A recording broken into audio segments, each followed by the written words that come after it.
कि जिस तरीके से तुर्की के ड्रोन ने पाकिस्तान का साथ दिया था, तो मेट्रो में भी एक अनुबंध है, यदि उसकी जो भूमिका है वो संदिग्ध होती तो निरस्त किया जाएगा कॉन्ट्रैक्ट। देखिए, मैं समझता हूँ कि अब सरकार ने विचार करके ही मोहन यादव सरकार ने कॉन्ट्रैक्ट दिया है, तो क्या सोच के दिया अलग बात है। लेकिन मैं सोचता हूँ कि गुरु चेले की लड़ाई है। चेला गुरु बन गया है तो कैलाश जी अपना दाव नहीं लगा पा रहे तो कुश्ती का। तो मैं समझता हूँ कैलाश जी और मोहन यादव की अंदरूनी लड़ाई है। अब और मैं ये भी कहना चाहूँगा कि टिकट अपनी जगह है, महत्वपूर्ण ये है कि आप मेट्रो भोपाल को इंदौर को कब मिले, ये महत्वपूर्ण है कि कितनी जल्दी मिले, इस पे बात होना चाहिए।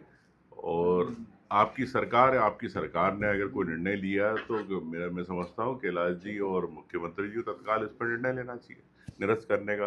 बयानबाजी से क्या होता है। नेक्स्ट। विजय साहब को लेकर एसआईटी बनाई थी, आईपीएस अफसर बनाए बोला सर, राहुल गांधी का एक सोशल मीडिया पर फोटो डाले गए हैं आसिम मुनीर के साथ, जो सेना के प्रमुख हैं पाकिस्तान के, और एक तरफ दिखा रहे हैं राहुल गांधी को और कह रहे हैं कि एजेंडा दोनों का एक ही है, देश को वो भी सवाल करना है। और राहुल गांधी सवाल पूछा कितने हैंगर डिस्ट्रॉय किए।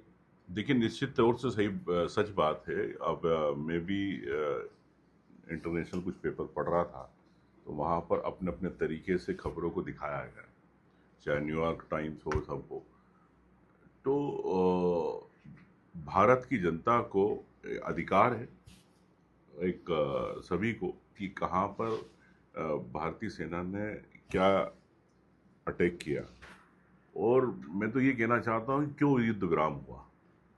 क्या भारतीय जनता पार्टी ने युद्ध विराम के लिए सेना से पूछा कि अमेरिका से पूछा कि अमेरिका के पहल पे युद्ध विराम किया गया।